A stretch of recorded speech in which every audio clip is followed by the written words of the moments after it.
প্রথমবারের মতো আমি সিরাজগঞ্জের উল্লাপাড়া উপজেলায় ঘুরতে এসেছি, তাও আবার ছনতলা ব্রিজে। আসসালামু আলাইকুম, কেমন আছো সবাই? আশা করছি সবাই অনেক ভালো আছো। আলহামদুলিল্লাহ আমি অনেক ভালো আছি। এই ব্রিজটা দেখে হয়তো অনেকেই চিনতে পারবা, যেটা সিরাজগঞ্জ উল্লাপাড়ার 300 ফিট নামে পরিচিত। আমাকে এটাই বলা হইলো।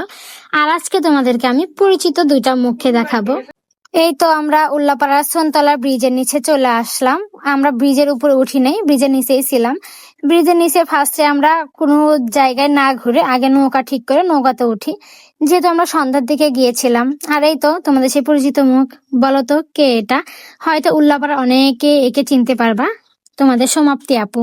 তারপর এখানে আমরা নৌকা ভাড়া করে আমরা নদীর মাঝখানে যাইতে যাচ্ছিলাম, কিন্তু যেহেতু আমাদের সাথে সময় নাই, ভাবলাম যে কিছু খাবার নিয়ে আমরা একদম নদীর ভিতরে যাই। আর এখানে এসে দেখলাম যে এখানে আমার ক্যামেরার পিছনে ছিল সনি আপু, আর এ পাশে ছিল সমাপ্তি আপু। যেহেতু ব্রিজের উপরে আমি উঠি নাই, নিচ থেকে তোমাদেরকে দেখাচ্ছি নদীর মাঝখান থেকে। দেখো ব্রিজটা কিন্তু অনেক বড়, বিশাল বড়। এখানে দেখলাম অনেক মানুষের অনেক স্মৃতি জমে আছে, কারণ অনেকের নানির বাড়ি দেখলাম, দাদির বাড়ি, বা এখানে ঘুরতে আসে প্রায় সময়ই, বা এখানে আসলে বলে তাদের ভালো লাগে। সোনতলা ব্রিজে ওইভাবে দেখার কিছু নাই, কয়েকটা শুধু দোকান, সেটা ফুচকা, ঝালমুড়ি, মাখামাখি, পানি, শরবত, আর শুধু নৌকা আছে কয়েকটা। কিন্তু যেহেতু এটা গ্রামের পাশেই, এখানে সবাই এসে বিকালবেলা বসে থাকে, ভালো লাগে। আর যেহেতু ব্রিজটা অনেক বড়, বাতাস কম বেশি থাকেই। আর এই তো আমরা সেই ভাইরাল মিন্টু মামার পেয়ারা খাচ্ছিলাম। এই পেয়ারাটা তো অনেক মজা। আমার মনে হয়েছে এটা আমার বেস্ট পেয়ারা মাখানো বা বেস্ট পেয়ারা মাখা খাওয়া, কারণ আমার পেয়ারার থেকে পেয়ারার ঝোলটা সবচেয়ে বেশি মজা লেগেছে। আমার মনে হয় যে সোনতলা ব্রিজের আশেপাশে যারা থাকে তারা এটা ভালো বলতে পারবে যে তাদের কাছে আসলে কেমন লাগে। আমার মনে হয় তাদের কাছে অনেক ভালো লাগার কথা। তোমাদের সাথে এখন আমার নৌকা চালানোর ভিডিওটা শেয়ার করব। আমরা মামাকে চটপটে নিয়ে আসার জন্য দিয়ে এসেছি, আর এদিকে আমরা তিনজন নৌকা নিয়ে মাঝে চলে এসেছি। এখানে কিন্তু কেউ নাই, আমরা তিনজনই ছিলাম।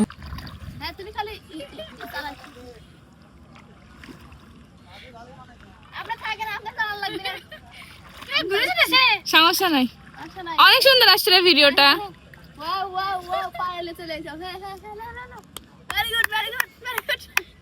আমি কিন্তু এতটাও ভালো মাঝি না। তারপর আমরা পাড়ে চলে এসেছি। এদিকে মামা আমাদের জন্য চটপটি নিয়ে এসেছে। এখন আমরা এটা নিয়ে নদীর মাঝে চলে যাব, যেহেতু অনেক গরম ছিল। ইদানিং তো অনেক গরম পড়তিছে, বাতাসও নাই। নদীর পাড়ে আসছি, তারপরও বাতাস নাই। আর এটা মিন্টু মামার দোকানের পাশে একজনের দোকানের চটপটি ছিল, এটা অনেক মজা। কিন্তু যেহেতু আমরা অনেক টাইম দেরি করাইছিলাম, একটু নরম হয়ে গেছে ফুচকাগুলা। আর এই দেখো পেয়ারা মাখানোর ঝোল, এটা একটু ঝাল, কিন্তু আমার কাছে মজা লাগে। যারা ঝাল কম খাও তারা কিন্তু এখানে একটু ঝাল কম বেশি করে নিতে পারো, আর যারা বেশি খাও ঝাল তাদের কাছে এটা ঠিকঠাক। আর এখন আমি মামার সাথে মজা করতেছিলাম। এখানে আমি একটা ভিডিও নিতে চাচ্ছিলাম, কিন্তু আমি আসলে নিতেই পারতেছিলাম না, গাদা হইলে যা হয়। যেহেতু সন্ধ্যা হয়ে যাচ্ছিল, এখন আমরা বাসার দিকে যাচ্ছিলাম। আর বাসায় যাওয়ার সময় তোমাদের উল্লাপাড়ায় 300 ফিট হয়ে যাব। এখন অনেকে বলতে পারো যে উল্লাপাড়ায় আবার 300 ফিট কই থেকে আসলো। এটা হচ্ছে রেল লাইন ওভারব্রিজ মনে হয়, এরকমই কিছু, আমার নামটা ওইভাবে মনে নাই। উল্লাপাড়ার অনেকে এই জায়গাটার নাম দিয়েছেন 300 ফিট। তো সেই ভাইরাল 300 ফিটে আমিও একটা ছবি ভিডিও তুলে নিলাম। আর সবশেষে আমি ধন্যবাদ জানাতে চাই সোনিয়া আপুকে এবং সমাপ্তিকে।